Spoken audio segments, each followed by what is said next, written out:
बिहार में जमीन सर्वे हो रहा है और यह खबर किसी से छुपी नहीं है। लेकिन सर्वे को लेकर जो खबर आ रही है वह यह है कि बिहार में सर्वे का काम बंद किया जा सकता है। सर्वे के द्वारा बिहार में जमीन के रिकॉर्ड को ठीक करने, सुधारने और उसके सही मालिक के पहचान से जुड़ी हुई, ताकि किसी भी तरह से जमीनी विवाद को खत्म किया जा सके। बिहार में जमीन विवाद और हिंसा का सबसे बड़ा कारण है। लेकिन बिहार सरकार ने सर्वे करने को लेकर जिस तरह का तंत्र विकसित किया है वह नाकाफी है। सर्वे द्वारा विवाद सुलझाने का नाम पर विवाद बढ़ेगा। बिहार में और कुछ हो न हो, लेकिन यहाँ की जनता जमीन को लेकर बहुत ज़्यादा संवेदनशील है और इससे जुड़ी हुई है। जमीन सर्वे में क्या परेशानी आ रही है, आम जनता की सर्वे को लेकर क्या राय है और सर्वे का काम क्यों बंद हो सकता है, इस वीडियो में हम बात करने की कोशिश करेंगे। नमस्कार, हमारा नाम निखिल है और आप जनता बोध देख रहे हैं। बिहार में पिछले महीने यानी बीते 20 अगस्त से जमीन के सर्वे का काम शुरू हो गया है। लेकिन सर्वे के शुरू होने के दिन से ही सर्वे को लेकर कई तरह के सवाल हैं। वंशावली बनाने को लेकर, दस्तावेज जुटाने को लेकर लोग परेशान हैं। जो लोग बिहार से बाहर रह रहे हैं उन्हें भी दिक्कत का सामना करना पड़ रहा है। कुल मिलाकर बात यह है कि सर्वे को लेकर बिहार में जिस तरह का व्यवस्था बनाया गया है वह विवाद का निपटारा तो नहीं ही कर पाएगा, लेकिन उसकी जगह उसमें इजाफा जरूर कर देगा। अब आम लोगों के बीच से सर्वे को लेकर जो प्रतिक्रियाएं आ रही हैं वह सरकार के लिए उत्साहजनक नहीं है। खबर है कि जमीन सर्वे को लेकर पार्टी नेताओं से मिल रहे फीडबैक के बाद सरकार जमीन सर्वे को लेकर दोबारा विचार कर सकती है। इसको लेकर फैसला तो नीतीश कुमार को ही करना है, लेकिन डबल इंजन की सरकार में दोनों पार्टी यानी भाजपा और जदयू के नेता भी इसे लेकर बोलने से बच रहे हैं। हालांकि नीतीश कुमार की जो छवि रही है वह अपने फैसले पर डटे रहने वाली है। ऐसा हम शराबबंदी को लेकर देख चुके हैं। लाख विरोध के बावजूद मुख्यमंत्री ने शराबबंदी पर फैसला वापस नहीं लिया था। खैर, हम जमीन सर्वे की बात कर रहे हैं। जमीन सर्वे में लोगों को क्या परेशानी हो रही है? पहला, सबसे बड़ी परेशानी दस्तावेज को लेकर है। जमीन पर दखल होने के बावजूद कोई कागज नहीं है, हालांकि वह जमीन पुश्तैनी है। सरकार के रिकॉर्ड रूम से दस्तावेज निकालना कोई मामूली बात नहीं है और अधिकांश लोगों को प्रक्रिया की जानकारी भी नहीं है। दूसरी परेशानी जमीन बंटवारे को लेकर है, जहां बंटवारा मुंह जवानी है लेकिन उसका कोई कागजात नहीं है। बरसों से दो भाई अलग अलग जमीन जोत रहे हैं। हो सकता है कि उसमें से एक भाई जमीन बेच चुका हो, तो उसे सर्वे में कैसे शामिल किया जाएगा? तीसरी परेशानी वंशावली को लेकर है, जहां हिंदू समाज में बेटी को भी संपत्ति में अधिकार है, लेकिन ऐसा कम ही होता है कि बेटियां जमीन में हिस्सा मांगती हैं, क्योंकि उनका परिवार से लगाव होता है। लेकिन उनके बच्चे ऐसा क्यों सोचेंगे? उन्हें तो बैठे बैठे अच्छी खासी कीमत की जमीन मिलेगी। लेकिन माँ के न रहने पर वंशावली में उनका बच्चों का दस्तखत होना जरूरी है। ऐसा न होने पर वंशावली अधूरी मानी जाएगी। चौथी परेशानी अंचल स्तर के पदाधिकारी और कर्मचारियों द्वारा रिश्वत मांगने को लेकर है। बिहार का बच्चा बच्चा जानता है कि अंचल में किस तरह से काम होता है। एक मामूली आवासीय बनाने के लिए भी रिश्वत देना पड़ता है, तो यहाँ तो लाखों करोड़ों के जमीन की बात है। अगर कम शब्दों में कहें तो आम जनता को जमीनी स्तर पर बहुत तरह की दिक्कतों का सामना करना पड़ रहा है।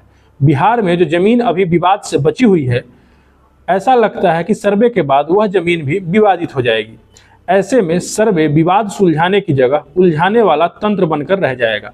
इसमें कोई दो राय नहीं है कि बिहार में जमीन सर्वे बहुत जरूरी है। जमीन का मालिकाना हक पारदर्शी होना चाहिए, लेकिन सरकार जितनी जल्दी में है ऐसे में मामला और उलझेगा ही। पीढ़ियों पुरानी समस्या हम 6 महीने और 1 साल में नहीं सुलझा सकते, खासकर चुनावी फायदा लेने के नजरिए से।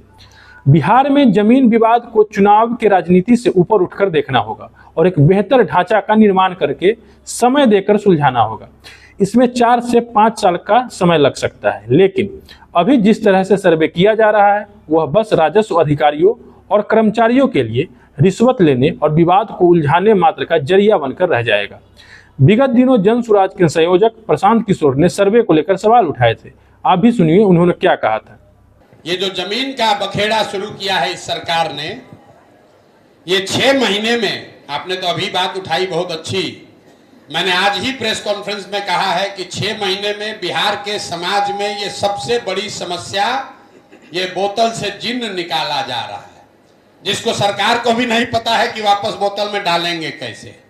क्योंकि जो पूरा राजस्व विभाग है वो अंचलाधिकारी के साथ 1-2 कर्मचारी और 4-5 विशुद्ध दलाल जिसको अटर्नी कहते हैं, उसी के भरोसे है। और जो ये पूरा रिकॉर्ड कीपिंग की सुधारने का प्रयास हो रहा है, इससे पहले एक डिजिटाइजेशन के नाम पर प्रयास किया, सारे जमीन का आंकड़ा गलत हो गया। अब पिछले 20-20, 30-30 साल से जिस जमीन का बंटवारा नहीं हुआ है, वंशावली आप बना रहे हैं, उसमें लड़कियों को लोगों ने दिया नहीं है हक। अब वो लड़की संभव है दुनिया में नहीं है। अब आपको फुआ चली गई, बुआ चली गई, अब उनके लड़कों से बात करनी है, वो साइन ही नहीं करेगा। ये इतना बड़ा बखेड़ा खड़ा कर दिया है, उसको पता ही नहीं चल रहा नीतीश कुमार को कि भैया ये ऐसा चिन्ह है कि खत्म होगा नहीं। बिहार में अभी 1/3 जमीन, आप वकील हैं, आपको पता होगा, 1/3 जमीन का मालिकाना हक पहले से डिस्प्यूटेड है। पता ही नहीं है कि जमीन का मालिक है कौन।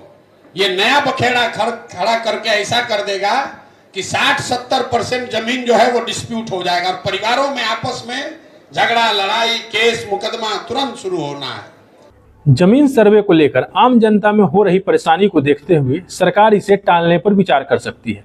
इतना ही नहीं, सरकार को जो फीडबैक मिला है और मीडिया में चल रही खबरों के हवाले से सरकार सर्वे का फैसला वापस भी ले सकती है। सर्वे में हो रही परेशानी से आम जनता में सरकार के प्रति गहरी नाराजगी है। सत्ताधारी गठबंधन का मानना है कि आगामी विधानसभा चुनाव में इसका खमियाजा भुगतना पड़ सकता है। ऐसे में जेडीयू और बीजेपी के भीतर इसको लेकर मंथन चल रहा है। सरकार से जुड़े नेता और मंत्रियों ने मुख्यमंत्री नीतीश कुमार को जमीन सर्वे में लोगों को हो रही परेशानी से अवगत कराया।